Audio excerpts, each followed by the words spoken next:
Garrett, let's take a moment and say thank you to our sponsors at Fuji Sport. Yeah, absolutely. They've been working with us for a very long time, not only on this podcast, but also at the Academy. And I'm taking a peek at their website right now, and they have a brand new ultra light gi. Now, this is mind-blowing. I'm looking at my size. A2 is 2.75 pounds. I mean, that's under 3 pounds. That's mind-blowing. I could even lift that. And go to their website, fujisports.com. Check it out. Anything you could need for your jiu-jitsu journey, you can find at fujisports.com.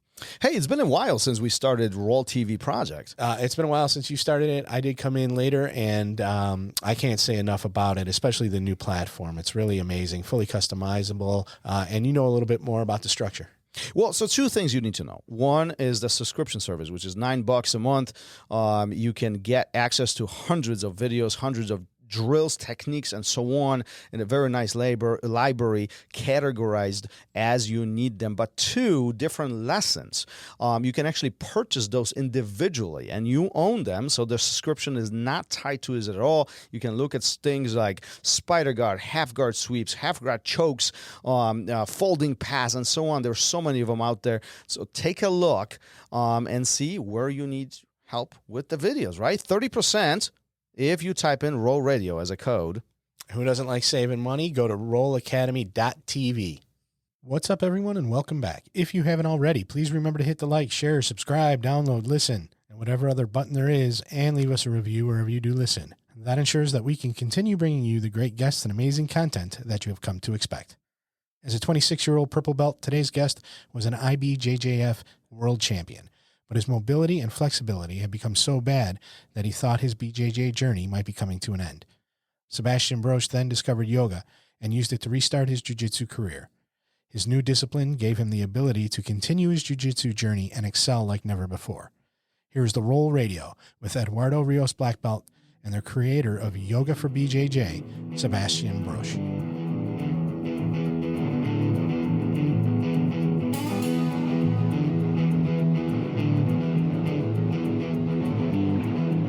Welcome to RŌL Radio.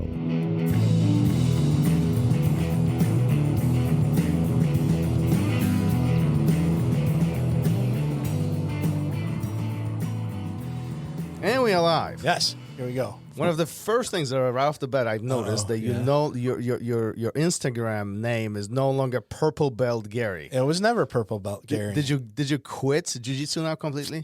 Sometimes it feels like it, right? No, it was Purple Belt Derek because of the stories that we were going over with Kieran on the last episode. But it was very confusing to people, so I just changed it to my regular old name. There's no jiu-jitsu reference in there at all. It's just me. And because I don't put that much about jiu-jitsu on there anyway. It's all family stuff and my dog. Your dog mostly. I did see your dog actually with the lights on. Yeah, that was Christmas funny. lights. That was funny. He loves Christmas. Whose idea was this? Of course it was mine. Of course it was his idea.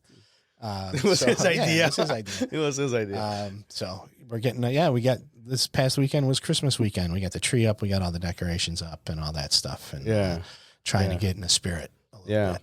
Yeah, it's so it happens, right? Is that we are wrapping up the 2020. This is 2020? 2022. I'm sorry, Sebastian. I'm a couple years behind, you know. And this is one of the last episodes that we'll be recording. There's a handful ahead of us, but it's been interesting as this year has been unfolding, and we've been going through it. Phenomenal amount of guests and phenomenal conversations. Not much different today. Another phenomenal guest. Yes. We have them through, all throughout the world, right? We had them from different places, different rooms, but this is the first one from Spain. It is the first one from Spain. This is first one from Spain. Yeah. Sebastian, thank you for being here. Thanks for joining us. Ghost, thank you so much for having me. What are you doing in Spain? That's number one question.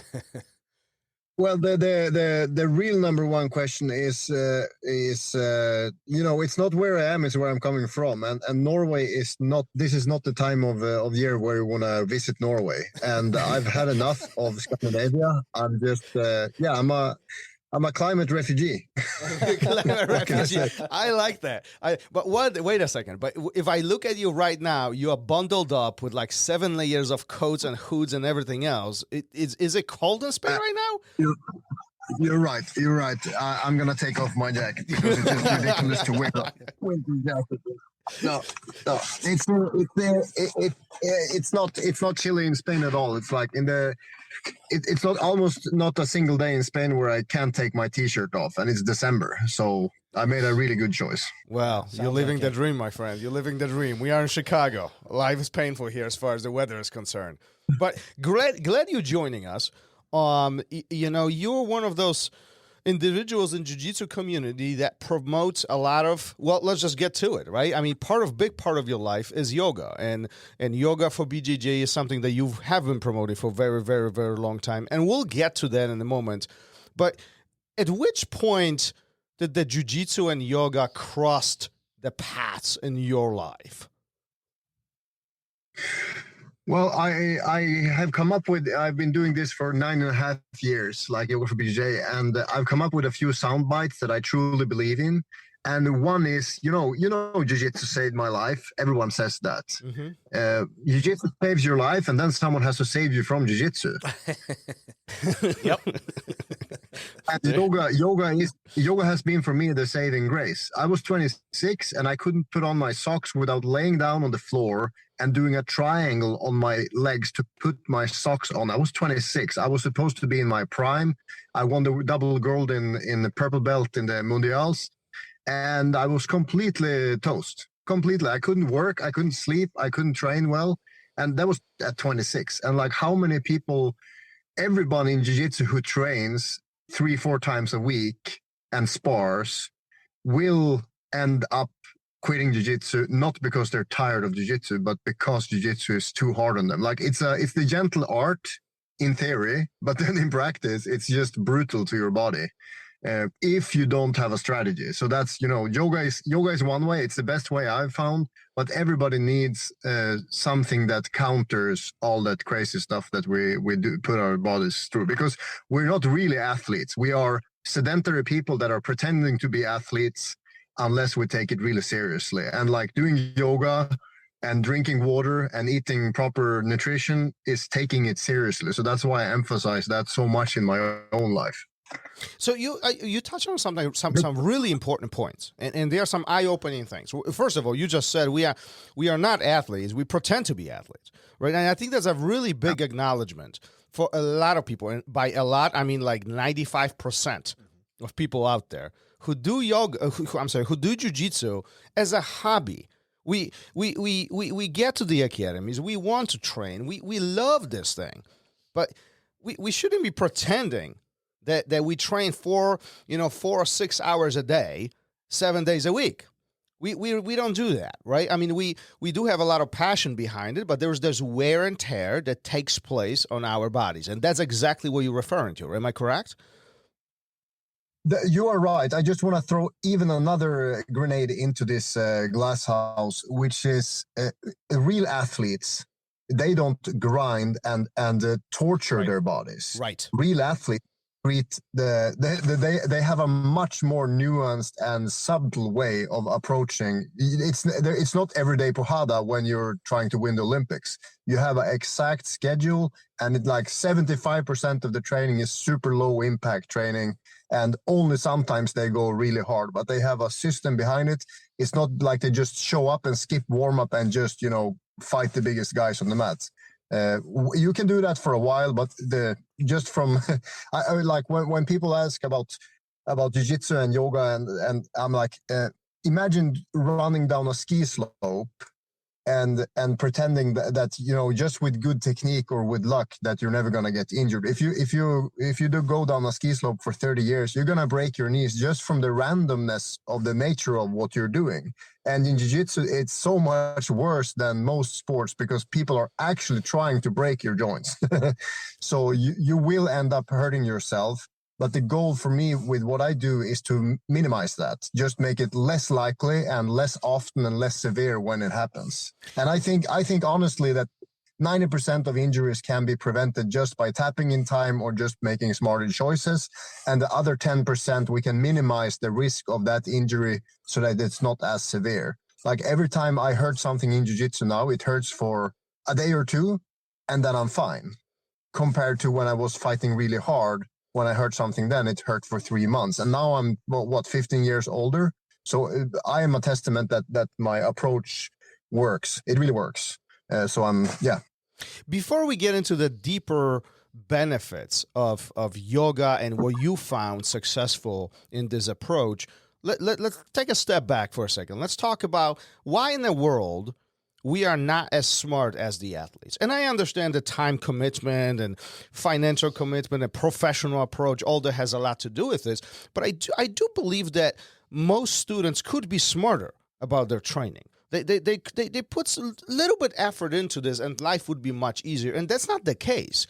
A lot of us just show up to their class, and sometimes you even say to yourself, if you're purple belt, you're skipping the warm-ups, and all the other stuff, and then it's a snowball effect. Things just happen, and we do get hurt. Why do you think that happens? But I don't think that purple belts are stupid for skipping warm-ups. Why? Because the warm-ups are shit.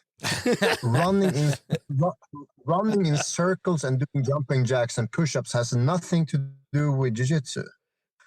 Like I made a list of 25 things that a good warm-up should have, and almost none of those are present in a normal jiu-jitsu warm-up. We need to do side stretches. We need to turn our spine in every direction. We want to lubricate all the joints. We want to have a slow, progressive, intensity.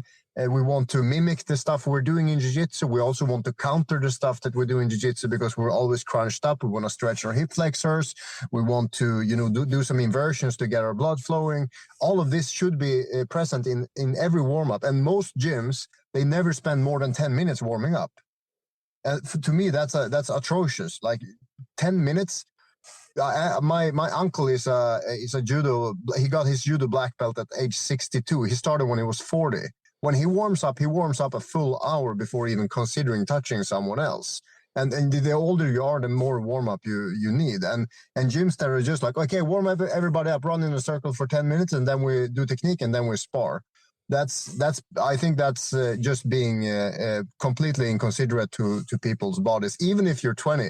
Like the reason why people are broken at 30 is because they're not warming up when they're 18 and 20. So even the young kids that don't need the warm-up, well, we'll see in 15 years how they're doing.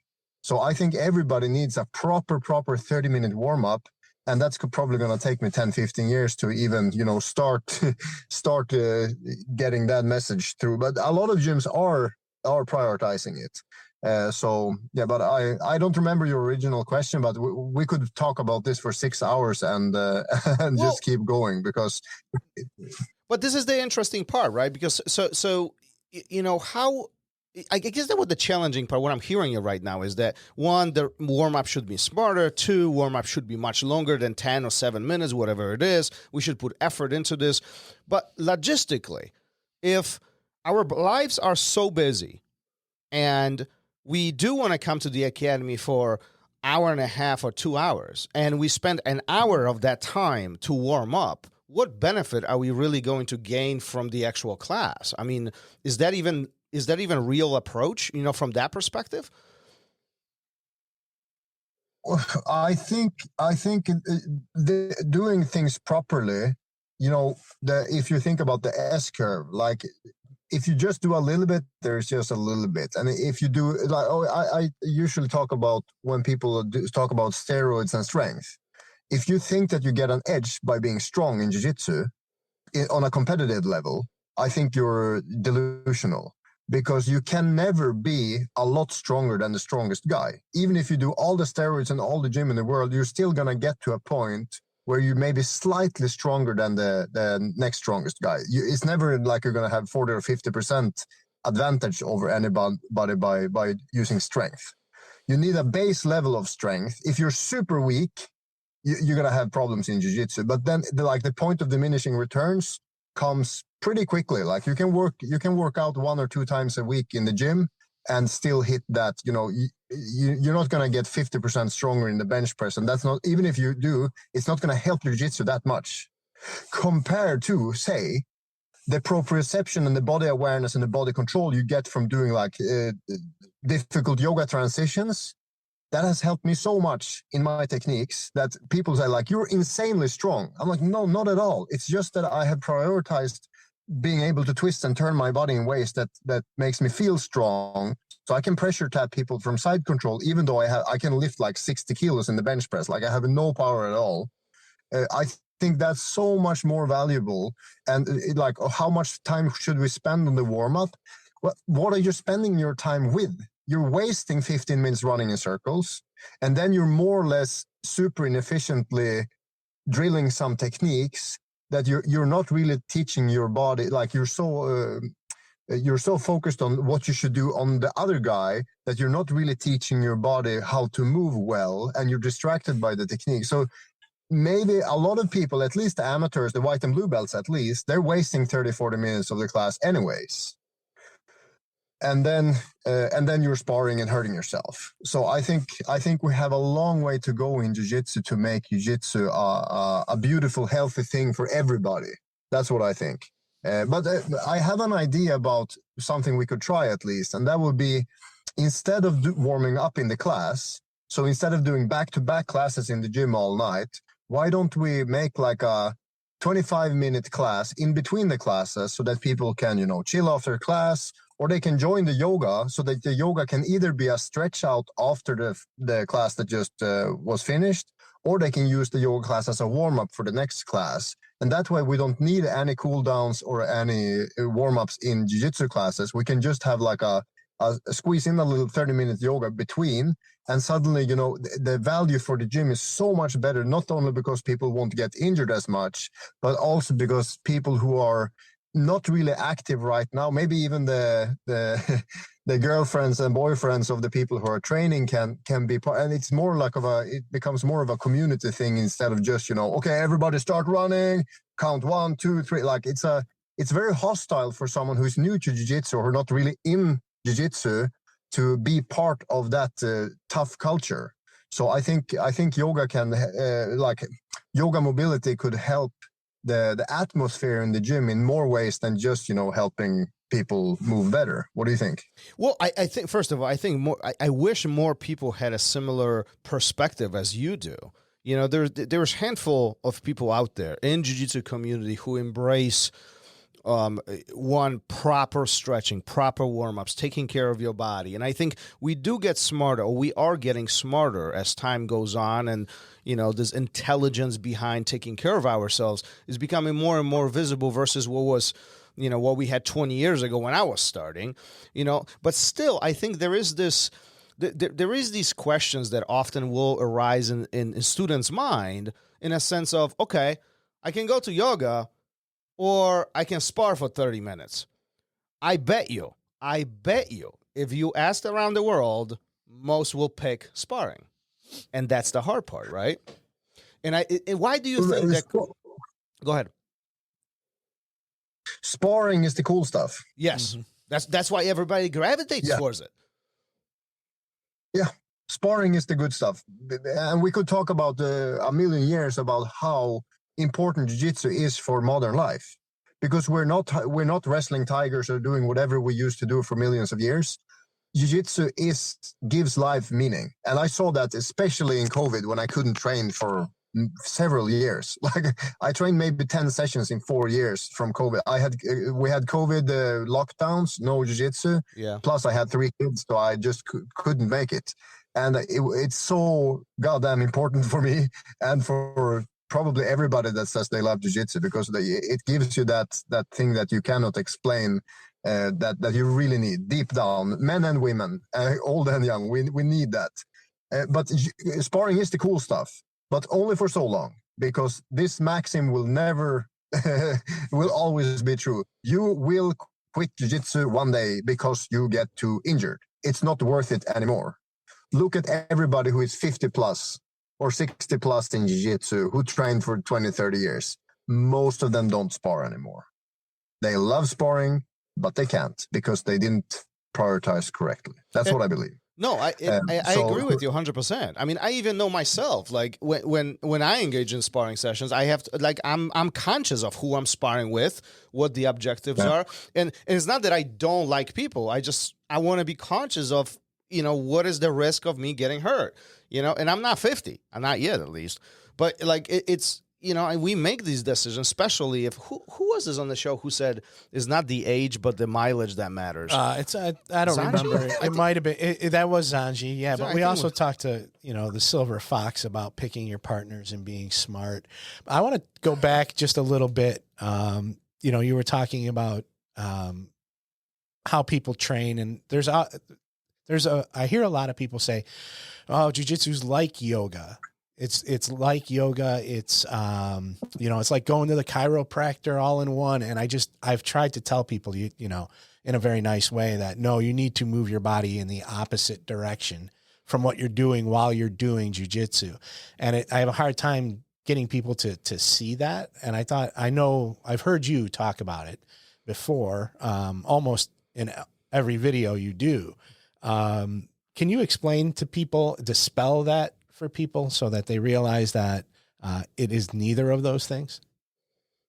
Well, there are so many angles to take on this. I'm probably just going to blabber out everything at once. But they call jiu-jitsu murder yoga because you are forcing someone else's body into positions where he doesn't really want to be. Mm-hmm. One thing I noticed when I started doing yoga was that flexibility is an inexhaustible resource.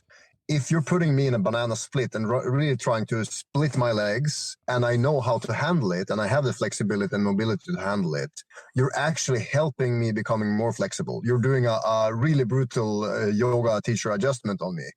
So later, when I'm in a different position, where a similar position, I can use that flexibility that you just gave me as an advantage. X-guard is a great example. When someone is X-guarding me, I just do a full split, and suddenly their X-guard is completely trash, and I can pass it. And the more I fight, the longer I progress through the fight, the more flexibility I get. I get more and more flexible the warmer I get. So instead of, my strength and cardio always go down the longer the fight goes, but then I can use more and more flexibility. And if I get into a position where I'm in a kind of a neon belly with a hip, like I can put so much pressure on top of you just by using my weight and my flexibility, that I can cardio and pressure tap people just with my flexibility by the end of the fight. And okay, let's back up. Comparing yoga and jiu-jitsu, like we put in jiu-jitsu, we put our bodies through so many weird positions. So many, the hips and the shoulders and the spine are twisted in so many ways. We can do that in yoga properly, and get a full expression of the range of motion, and also work on stabilizing and strengthening there in yoga, in like side plank, where you're lifting one leg, like you're shaking and you're really trying to adapt your nervous system to that pose, so that when you get into that pose in jiu-jitsu, you're not only safer because your shoulders in the right place and your ribs are engaged in the right way, like just, body control, but the injury prevention is always number one, that you're not hurting yourself from putting your body in the wrong way, but also the technique and the strength is completely different when you have went through these basic positions that you do in yoga, and then you end up there in jiu-jitsu. Because here's the thing, you never have time. You never spend enough time in jiu-jitsu positions and the transitions to improve it. You're just like a knee slide. You're just, where it really matters, your flexibility, you're just there for a millisecond, and then it's like you're in mount or side control. But when you're doing yoga, you can hold the pose for 10, 15 seconds, and you actually have time to learn that specific position and do it well. So you feel much more comfortable when you end up there or looking for it in jiu-jitsu. My base and my flexibility, my base and balance is on another level compared to before I did yoga. So when people try to sweep me, I kind of turn every position where they think they have an advantage into an advantage for me just by balancing the right way and being comfortable in a really awkward position.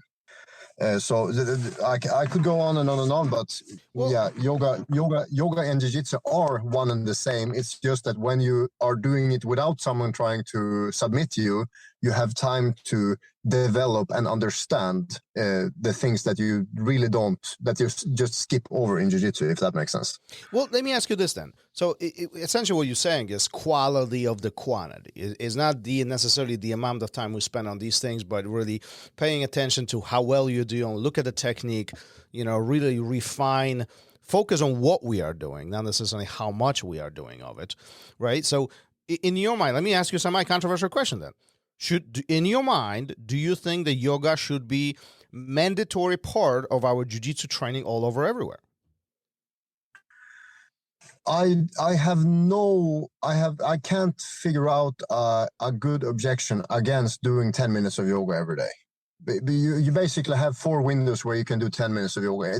First thing in the morning, you get out of bed and you do 10 minutes of yoga. If you don't, it's just because you haven't made it a habit, because everybody has 10 minutes. Just wake up 10 minutes earlier and do 10 minutes. Everybody can potentially do it. And then before jiu-jitsu, you can show up 10 minutes earlier, or you can change 10 minutes of the warm-up to be kind of I don't want to use the word yoga because people have so many, stigmas attached to the word, but the movements that we're talking about here. And by the end of the training, after the 10 minutes after training, you can probably squeeze in 10 minutes there, and before you go to bed, 10 minutes. So everybody has, honestly, 40 minutes a day where they could do 10 minutes. Like you have 4 windows, so you have 40 minutes of window every day. If you can squeeze in 10, 20 minutes every day, we're 80% there. It's such a great starting point that there is no legitimate good excuse not to at least try it, because I don't think there is any excuse. Should it be mandatory? No, because nothing that's mandatory works. Like warm up is mandatory, but purple belts just skip it. So Gary, by the way, Gary just got his purple belt, and I haven't seen him in the warm-ups at all, ever. Because I know they're useless the way they're done here. Listen, let's. No, but the warm-up, I just want to say something. The warm-ups, the sprawling over the mat and stuff, it has value. Mm-hmm. It could just be done a lot better. And I don't really gain anything from doing sprawls over the mat when I did jiu-jitsu for 20 years. Or even 5 years. It's sorry, just turn on the light there. Those standard warm-ups are for the white and the blue belts. When you're a purple belt, you know what you need, and it's not that stuff running around the mat and doing jumping jacks. Well, that's not why you're coming. Yeah, when people are warming up, say before sparring in an open mat session, guys are running, guys are doing jumping jacks, things like that, push-ups, bridges. Well, bridges are I do. But I will stretch that entire time and then go super light, pick my partner. We know that first round is just to loosen up. And I feel so much better after that than if I was to break a sweat running and then go hard that first round. And it's just a different way of approaching it. And I think especially being at my age, a much better way. I don't know. That's just the way I look at it. If I gave you a homework to do 30 minutes of specific challenging yoga that makes you break a sweat and that gets your cardio up, and that includes some handstands and difficult transitions, my goal, and I know that I can do this because I've been doing this for 10 years now, I know that I can give you the feeling of a perfect flow roll with a great partner without doing jiu-jitsu. So my goal is for you to feel energized, empowered, awake, quick, alert, smart, calm after the warm-up before you even touch someone else. And you feel like I could actually go to a competition now and I could perform really well in the first round.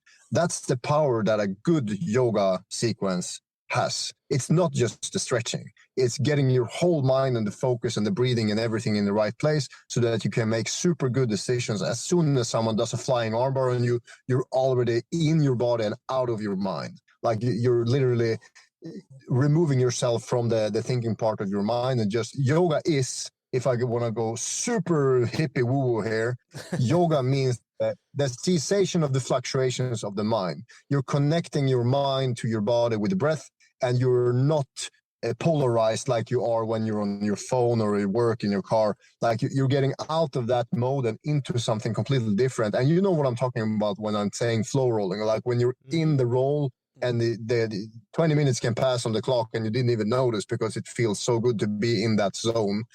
Yoga can get you there much, much, much faster than jiu-jitsu and without any risk. So that's the magic of it. That's the key to it. Well, I think you nailed it. But you know, in a sense of that you can provide these things. I think the big part of this whole conversation is that a lot of instructors out there, they don't have that skill.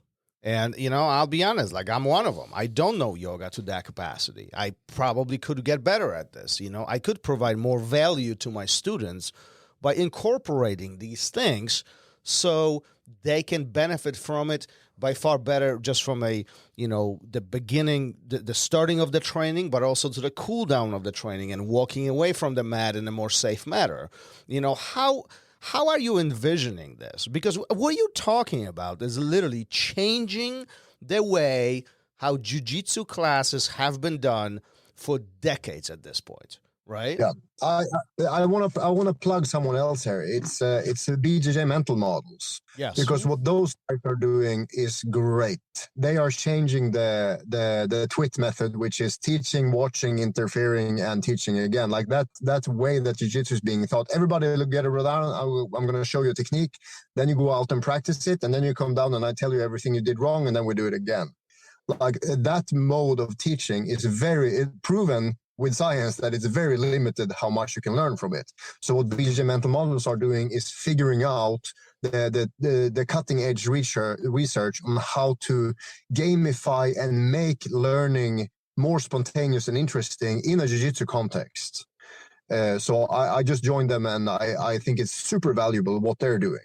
But I think that's one part. And my part of change, because we all want to make jiu-jitsu, like we have to agree on this, that we all want to make jiu-jitsu a lifestyle that you want whoever you meet in the street and they say, yeah, jiu-jitsu, maybe I should try that. Because now it's like, oh, well, how is your knees? It's like, yeah, I had a knee surgery. Oh, don't do jiu-jitsu. Like you just want to take care of them. And, you know, we don't want that. We want jiu-jitsu to be something that's holistic and good for the whole family. You want grandma to be able to show up and join the warm-ups. Like if we want jiu-jitsu to have 50 million practitioners, we have to make it legit. And what I'm saying is I want to make especially the warm-ups the best part of training. I want people to show up even if they're injured and, you know, they didn't freeze their membership and they're still supporting the gym and paying, because they can go there and get a good workout and just feel great from doing the warm-ups and just skipping sparring. That's for sure the goal. But like you said, like most jiu-jitsu teachers don't have that skill. That's why during COVID, we took the teacher trainings that we started to do and put them online. And that was the best decision we ever did, because we had over 300 people now go through the Yoga for BJJ teacher training, where we basically tell them, this is how you teach a good warm-up, and this is how you teach a full yoga class, like a jiu-jitsu yoga class. So the less yoga you know, the better, because you only have to know jiu-jitsu, and you have to do the class 15, 20, 30 times yourself, and then that's more than well enough to just be able to teach it to everybody. And it's not like you need to learn a whole new career. It's really simple, and it's really effective, and basically anybody can do it if they want to. So I think that's the only way to educate yourself, to share this with your teammates, because anything, like even if you're a shitty teacher and you don't know anything, it's still better than jumping jacks and running in a circle. Like the bar is so low, it's like really down here. So like I think we're doing a tremendous job, because I see the feedback we're getting from people who did the level 1 and the level 2 Yoga for BJJ teacher training, and it's, you know, I get goosebumps when I hear the feedback. One guy had like a room of 30 people, like 30 guys. It was a guys only class. And he had a bunch, like 30 people, and everybody was like over 100 kilos. and he was just doing yoga with them, and they were farting and laughing, and they didn't want any girls in the room because of that farting. They were embarrassed for it. And some other woman, she didn't, her gym wasn't open to do yoga. And she's like, well, fuck you. I'm going to the community center and I'm teaching like 6-7 classes a week of yoga for BJJ for people who don't even do BJJ. And she had like 50-year-old ladies who were doing handstands and being like completely crazy with their warm-ups. And she's like, this is so fucking empowering for her and for them. And she's like, this is not limited to jiu-jitsu, because everybody needs this movement and enjoyment and, self-confidence of just being able to try a handstand, or like there's it has so much more value than just preventing yourself from injuries or warming up well. It's really, I can summarize the whole conversation in a way. Brazilian jiu-jitsu is a very small part of classic martial arts. We took the stuff that works in an MMA fight and the stuff that is fun to practice, but we completely dismissed all the other stuff that martial arts used to have. Kata is not just some stupid thing that they're doing in the air. It was probably for a really good reason that they did these katas. And the yoga was definitely part of the martial art. Look at Kung Fu, how much time they spend on preparing their bodies and stretching and doing all that. We're not doing any of that in Jiu-Jitsu. I think we probably dismissed 80-90% of the history of martial arts, and we're just doing the sparring because, well, it's effective in MMA and we win competitions with it. So I'm saying that we're trying to go into either go back to if it worked before, or trying to create a holistic approach to martial arts that is good for not just results but also your long-term well-being. Like the goal with Yoga for BJJ and the goal for everybody in Jiu-Jitsu, even if they have a good or bad approach, is to be able to roll with your grandkids. Like everybody wants to roll until they're 60, 70, right? You don't want to quit when you're 55. We want to be able to roll until we basically throw in the towel and are done completely. Do you agree?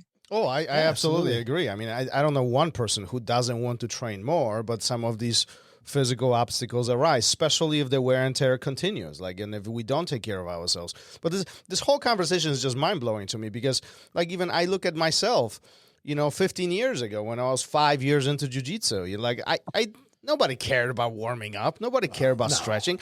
Nobody cared about, taking care of yourself. Like even today, when we are smarter, there's plenty of students who will come into the open training session, open mat, open sparring, and they'll jump right in.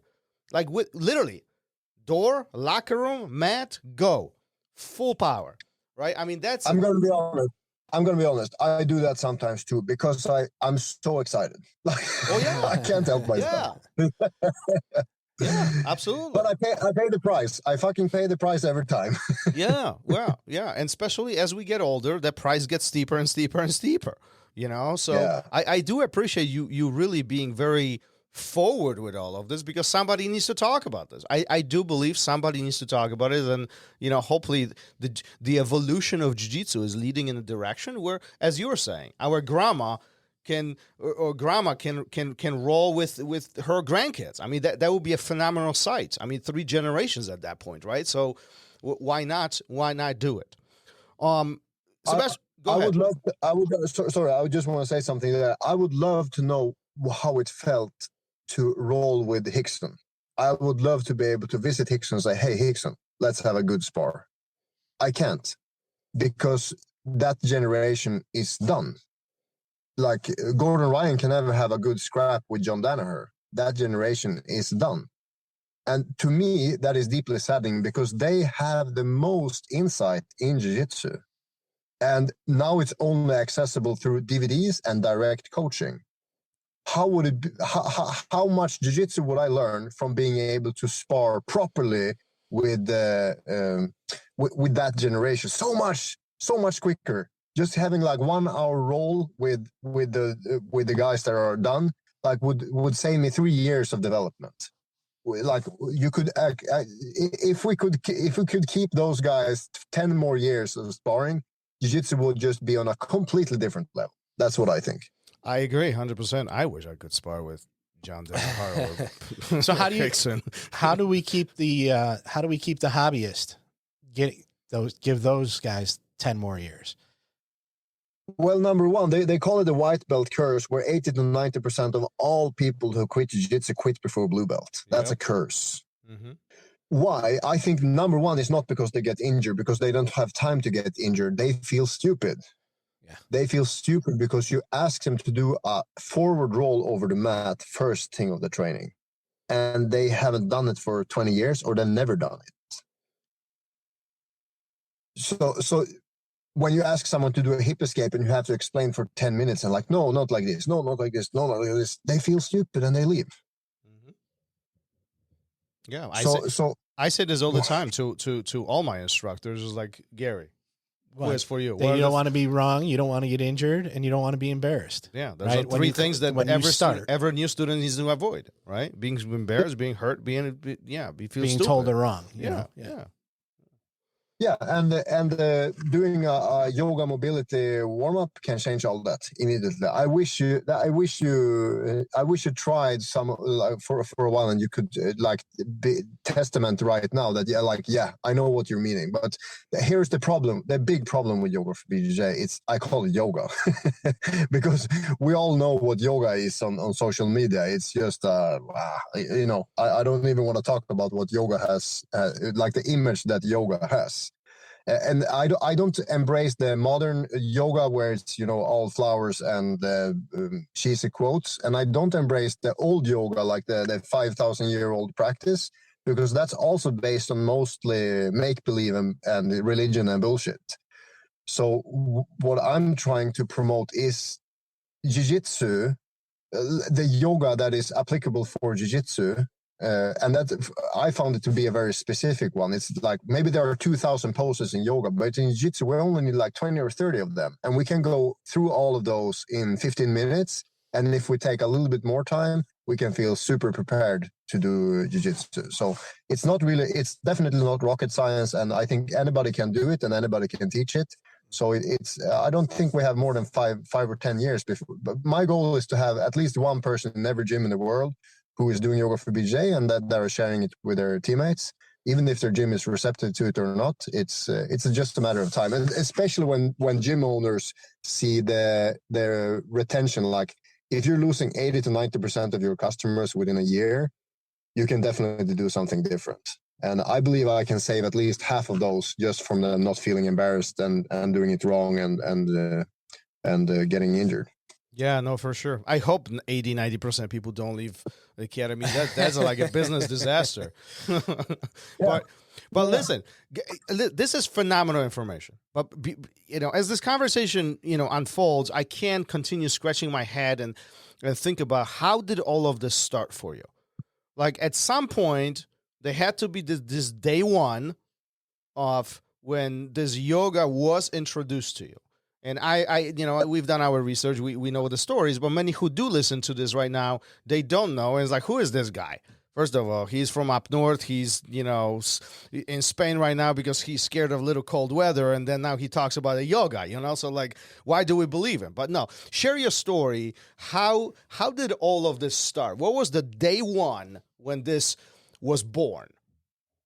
The context is I was probably, I would have been diagnosed with ADD if it existed when I was young. It didn't where I grew up, but my mom was really wise. She put me in judo, and I did judo until I was 16, and then I started doing it semi-professional. I moved to a school which was like a professional judo school, and I did judo until I was 22. And then I was too broken. I didn't train strength or flexibility, mobility training enough. So I had like herniated disc, and I thought I was going to need an operation, and then I had to quit.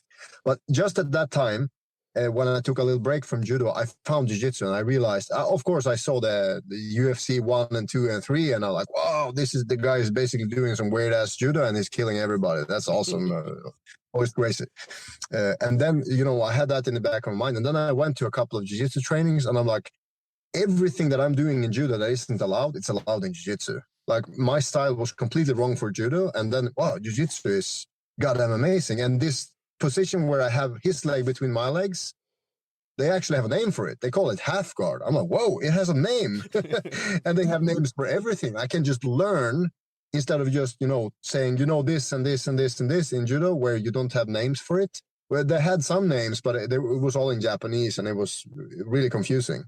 So I'm like, wow, I can actually learn. And they have systemized. I downloaded some illegal DVDs when I just started because I didn't have any money. And I'm like, wow, Marcelo Garcia, he's systemized the omoplata into like 60 different techniques. I'm like, this is mind-blowing stuff. So I started training jiu-jitsu a lot and submission wrestling in a shoot fighting gym. And I'm like, wow, this is so much more fun. But then again, the injuries came back, and I realized, and the harder I trained, the more enthusiastic I got, the more injured I got. So like I won the worlds at purple belt, and then I was done. Like I can't work. I can't keep a job. I'm living off of $6 a day, and I have skills that nobody else where I lived had that type of skills, but I can't do anything with it. And then the solution was I met a girl that was a yoga teacher, and she was really patient with me. And she's like, try this. And I had so many excuses. I'm like, yeah, but this hurt, but that hurts. But then, the epiphany was like, she taught me to do one exercise, and I did it for 5 minutes, and suddenly I could move my lower back for the first time in 6 years. After 5 minutes, I could move my lower back again. I'm like, whoa, okay. I'm taking a break from jiu-jitsu. I'm just doing this. I did it for a year. And then when I came back, I smashed everybody. Without training 1 hour of jiu-jitsu in a year, like I just smashed everybody, because this was what my body was needing all the time. Like I had all the techniques, I had the strength, I had the power, I had the stamina, but I didn't have the missing pieces, like being pain-free and being able to move effortlessly. And that was it, And my wife is like, you should teach this to everybody in jiu-jitsu. I'm like, but I don't know anything. She's like, yeah, you know something. And that's a lot more than everybody else, because everybody else knows nothing. Like you just need to know a little bit more than them to teach them. That's like a classic quote in yoga. Like teaching yoga is easy. Just find a bunch of people that know less than you and teach them. Just like right? Yeah, that's why all those blue belts were teaching 20 years ago. Yeah. So my website was born. I basically made a WordPress website, and I recorded 10 videos, and I started charging $14 a month for it. And people just signed up immediately. And then, I've been learning some things about running websites and what you should do yourself and not. And now I'm at the point of scaling up Yoga for BJ from 3,000 members to, the goal is 10,000 members within 18 months. But the ultimate goal is like 50,000 members on the Yoga for BJ website, and one person in each gym in the world who are doing Yoga for BJ and teaching it to their students. That's the goal. Well, those are very, I'll be honest with you, those are very aggressive goals. Would you consider yourself that you are changing jiu-jitsu for what it is, from what it is today? I have to, because I love jiu-jitsu so much. I cannot do anything else. It is like I've been kicked from so many jobs. I couldn't keep the most simple, stupid job for even a week. Like I got fired from every job. So I can't do anything else than being an entrepreneur and, just putting my mind into something and just envisioning it being bigger and better. And I'm not doing it for the business. I have enough money to support my family and, have a normal life. I don't want to be a rich lifestyle person. I just want to roll. And, have fun and compete. I want to start doing ADCC rules now. After ADCC, I got super inspired to do ADCC. And I want to do ADCC even if I'm 45. I want to compete in the adult division even if I'm 45. I know it's doable. I just need a strength coach because I'm too weak to be able to handle those big, strong wrestlers. So I need to work out and get more muscle mass. Like 5-6 kilos of raw muscle is definitely something I need. But I have everything I think I need. I have the mobility. I have the strategy. I have the techniques. But I'm just missing a couple of pieces, and I want to keep doing that until it's impossible to do it anymore. But I was goals for sure. But why not? Why have mediocre goals? I just want to have a big challenge so that I can be proud of myself. Is it possible to achieve your goals? Oh, I don't really care if it's possible or not. It's all about the attitude. Like you don't set goals to that you never like point back and look at the goal it's having a goal that's important, not if you actually can pull it off. That's why I asked. Yep. Yep. By the way, speaking of ADCC, yeah, you better gain a couple of pounds because some of those, some of those boys are really big up there. Yeah, but good for you. I mean, those are really inspiring goals, even just for, from what you're trying to achieve, what you're trying to build, and really introduce this, this system, this thoughts, this change to, all throughout the world, because that's what you're talking about. You're talking about thousands of 50,000s of members, and then you're talking about having one person in every academy. I mean, that you're talking about millions of people at that point, right? I mean, I think 4 million people are training jiu-jitsu, and I think 10 million people are like in a supportive. So we have 10 to 15 million people who have touched into jiu-jitsu and that are training jiu-jitsu. And I feel really sad if all of those are going to quit jiu-jitsu within 20 years because they get injured. Like that's such a waste of our life well spent. So unless someone else is doing it, I have to do it. And the reason I started Yoga for BJ was really like, there was absolutely nothing on YouTube anywhere that was even close to what I knew worked for me.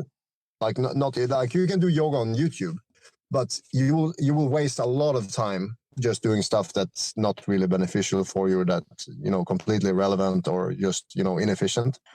So that's why I'm doing it. I want something to be short, sweet, and effective, and that works over the long term. Let me ask you this. So obviously you're building this system of videos on yoga for BJJ, and at this point, how many videos do you have? I'm just curious at this point. 500 plus, but it's not about how many you have, it's how well you organize them, and that's what I'm working on now. Yeah. So you have this subset of videos, in hundreds at this point. Do you think, because that's like one of the $1 million questions, and I have my own platform, many others have too, and obviously BJJ Fanatics, the biggest platform there's out there as far as any type of content on jiu-jitsu is, but there's this big question that kind of is hovering over all of us is, can you really learn a skill from a video without hands-on instruction? And it becomes more and more visible and more controversial, where a lot of people start, it's kind of dividing the group in a sense of, I'm going to watch the videos and I don't need the instructors. I don't need to go to the academy. And the other side is like, well, how can you learn if you're not even on the mat ever? And so I'm curious how that translates into what you're doing with yoga. Do you believe that you can actually learn a new skill by watching video in non-interactive way? No, I don't believe at all that you can do that, because yoga and jiu-jitsu are not belief systems. You can't believe in jiu-jitsu and suddenly kick someone's ass, and you cannot believe in yoga and have it have an effect on you. So I do not believe that you can learn jiu-jitsu by watching jiu-jitsu, but you can skip a lot of trial and error by downloading Gordon Ryan's DVDs, and he is telling you, stop wasting your time trying to pass the guard like this, and this. Instead, start here. Like, you get a super good starting point by buying a BJJ Fanatics DVD. But the problem is with a BJJ Fanatics DVD that you cannot assimilate. It's not like you're plugging in the Matrix and just learning Kung Fu. You need to go to what I'm doing is I'm watching a DVD from BJJ Fanatics. Then I go to the gym and I ask my buddy, hey, let's try this. That's when I'm learning. And the DVD is giving me a really good starting point. And then when I go and train it with someone else, I feel and I recognize what they were talking about. And maybe 80% is lost in translation from like if I was training with Gordon Ryan, I would learn much more than compared to watching his DVD, obviously. But it's not scalable to be able to have direct learning from a master student with everybody in the world. So I think it's a really good substitute. Even if it's incomparable, you can't compare the real experience to the online one. But the online one is still better than just randomly trying yourself at home. And it's the same with yoga. And yoga is even more easy because a side plank will feel like a side plank no matter if I'm there or not. It's not like I have to adjust you into the perfect position and then suddenly it feels great. Because the point of yoga is that you should not go to someone and, it's not from outside to inside. It's all from inside. So you have to figure out how this feels versus how this feels. And when I say that, I'm not saying look at me and do like I do. I say close your eyes and sense your shoulders where they feel strongest. Like just move around until you find a nice place for your shoulders in the side plank. And everybody can do that at home or anywhere else. So it's much simpler to learn yoga than jiu-jitsu because you don't have someone else to take into consideration. You just have to feel, okay, am I strong here? Do I feel like I can breathe here? And that's the same for everybody and everywhere. So I really have the easiest job in the world. What would you tell the people that are all locked up that say they can't do these things, they can't do these poses? What's your advice, rather than just a blanket statement of yes, you can, but what's your advice for them to be able to go from completely locked up to being able to move in ways that they didn't envision or couldn't envision? I can say another blanket statement. It's all in your mind, because there is not a stiff. If you touch your thighs right now, touch them and squeeze your own thighs. Yeah, Are they stiff? No. Are they stiff? No. There are no stiff muscles. There is not a single stiff muscle. If you tense up your muscle, if you tense your biceps, it's a tense muscle. But there are no stiff muscles. The problem that people have is that their nervous system is refusing their body to move outside the certain limitation that they have, like the box. I call it the box. You like, look at an old person, like 80, 90 years old. When they're walking down the street, the reason why they're doing such minimal movements is because of pain, restriction from pain. Like they know that if they overreach, it's going to hurt. And that's why they move in a smaller and smaller and smaller box. So their nervous system have trained them to work within a very narrow range. So we're doing the same in jiu-jitsu. When someone is stretching your arm suddenly out and it's like, oh, tap, you know that my arm doesn't go further than this, and my knees don't twist more than this when someone is heel hooking me. But when we're doing yoga, we are not making our muscles less stiff. We are training our nervous system to be used to, we're pushing the limit further and further. We call it flexibility and mobility, but it's just nervous system training. We're just training our nervous system to be okay, even if we're stretching the fascia and the muscles just further than before. So yeah, I don't know exactly how to word this well, and English is not my primary language, but it's definitely something that you have to experience in order to get it. Like, you cannot take my advice or word for it. You just have to give it enough time for it to work its magic on you.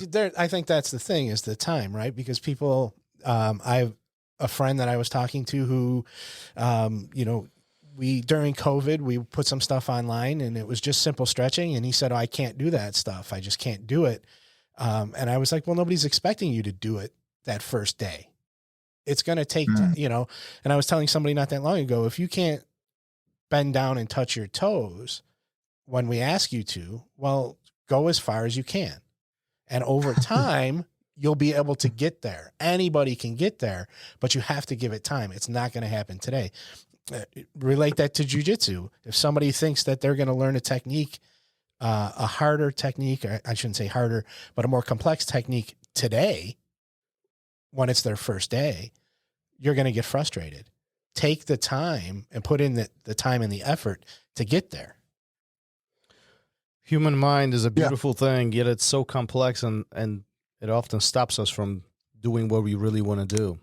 It's as soon as you start talking about doing short-term effort to get long-term gains, you're losing 90% of people. Most people want short-term gains. Yeah. So that is the reason why I'm not a billionaire. If I had cracked that code, if you crack that code, you have cracked the most important code to help people get consistent over time. Because everybody's motivated in the start. When they take the bite, they are motivated. But getting past that, into using discipline to get past that, and then make it into habit. That is the pipeline that every teacher has to understand, that pipeline, how to get people with, most people drop off as soon as the motivation fades, and they need to use discipline, and it never becomes a habit. Yeah. Luckily, jiu-jitsu is so addictive and gamified that, people get really hooked on it. And that's why people become black belts. Yeah. What do they say? The motivation, even though motivation will get you started, the consistency will get you finished or gets you to the goal. I'm butchering the quote, but it's essentially, the gist of it. Motivation gets us off the ground. It just gets you started. Yeah. Everything else. Yeah. The rest of it is the hard work. I met a guy in Ireland that he's like, yeah, I did your website for 2 years. I'm like, oh, awesome. How was it? He's like, I hate every second of it, but I know I needed it. But he actually, like, he was a legitimate rock. He was like he looked like one of these dwarfs from Lord of the Rings, like, and he like an Irish guy with a big red beard. And he's like, I hated the first 3 months, but I knew I needed it, so I keep going. And now I love it. Now I do it every day. And very few people do something they hate because they need it. I hate kale, but I'm eating kale because it's healthy. Very few people do that. So, yeah. Well, listen, you're doing amazing things. And, if so it happens, there's just a dent at this point, but it will continue growing. And I know we've been watching, your presence online with everything that you do. And I would not be able to lift my arms if I wasn't doing some of the things that I've learned from his videos. There you go. There's something. Really? Oh. Yeah. I mean, my right shoulder is trash. And it would be worse than trash, I guess. What's worse than trash? I don't know. But Gary, you're not going in the right direction. But just some of the stuff that, some of the simple techniques with using your belt. It's already around your waist. Take it off, use it. It's so beneficial. Yeah. So yeah, I love it. It's good stuff. Sebastian, we've been at this for an hour. Before we start wrapping this up, start wrapping this conversation up, one of the things that we do every episode here on the show is we have a question from a previous guest. He did not know you will be answering, but he did ask a question for you. Gary's going to take a lead on this. This is going to be actually very interesting. I think so. This is going to be interesting. Yep. So Kieran Kichuk wants to know, what is your why? What is my why? What's your purpose?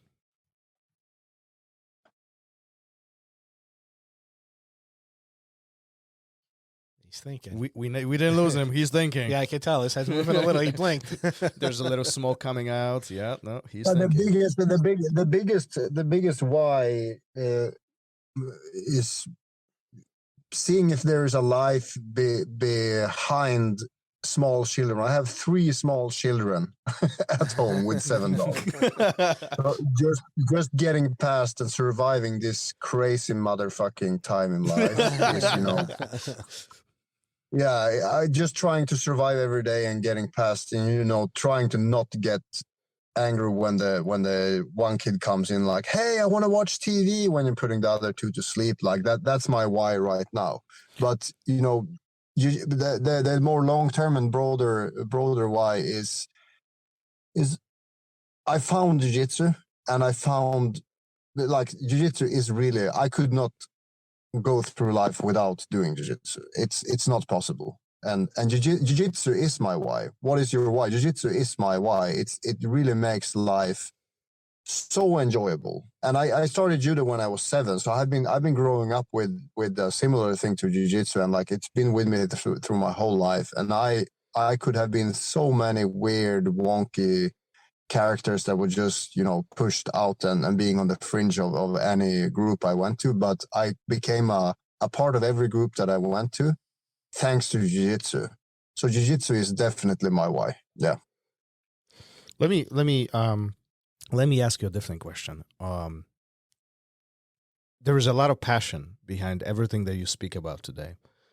Clearly, it just radiates and it just explores kind of out of your body as you speak about all of this. Somebody asked me this a long time ago, and I'm going to ask you the same thing. If somebody wrote you a check today for $1 billion, however, you got to give up jiu-jitsu and everything that's connected to it, it's gone. But you got the money, and you can do with it whatever you want. You can have a brand new life. Would you do it? I have exactly the life that I want. There is no money or nothing, no power, no incentive you can give me that is stronger than the incentive I have already. I have the strongest incentive there is. And now the only stronger incentive that I could have is three beautiful boys that are just loving kicking each other's ass, and I can see jiu-jitsu in them already, even though they never tried it. My oldest boy, he went to his first jiu-jitsu training a couple of months ago, and he was after 55 minutes he was so spent he was lying down on the floor and almost ready to fall asleep. How old is he? He's 4. So, and he got his first gi and it fit perfectly, and there is no bigger why or bigger incentive you can give. Even if you give me all the money in the world, it's completely useless compared to the feeling I get of doing jiu-jitsu and the feeling I get of watching my son trying jiu-jitsu for the first time. And even my wife, she went through 2 pregnancies with 3 kids. And, I can see jiu-jitsu in her too. She's just, dreaming about getting back in shape enough to be able to roll again, and being able to roll with my wife, who is the mother of my kids. Like you cannot dangle, a carrot in front of me and say, hey, you can change this for this. Like here's a new younger wife or something. Like there is nothing you can put in front of me that would be more valuable than what I have already. So no. What a phenomenal story. Sebastian, before we wrap this up, if anybody wants to connect with you, I mean, obviously, yogaforbjj.net, that's available. But if anybody wants to connect with you, any other websites, any other social media, where are you at? Where are you at? Create the dump. No, Tell us everything.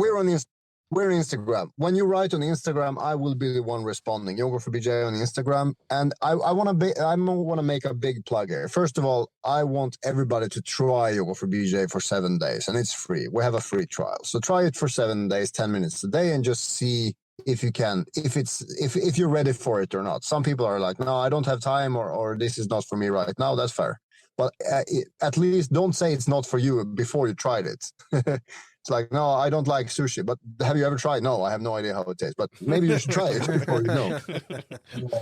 And the other thing is, everybody who has been listening through this whole episode of me just rambling random stuff, please consider, if you already believe in yoga and you tried it and you're like, yes, this is the thing, consider becoming a yoga coach and a Yoga for BJ instructor. And if you reach out to me, I'll give you a nice discount just because you have the balls to reach out and talk to me.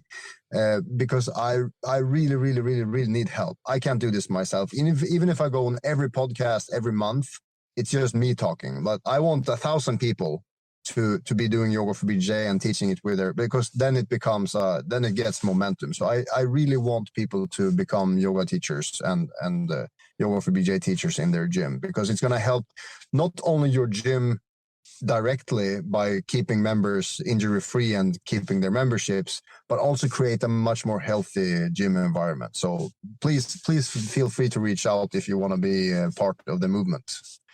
We will definitely include all of the links in the show notes of this episode. So if that's something you want to dip into, if you want to talk to Sebastian directly, reach out to him. We'll have all the details right below as you're listening to this. And Sebastian, thank you for being here. This was phenomenal. Oh, thank you so much. Over an hour and I do appreciate you having, you devoting over an hour of your time.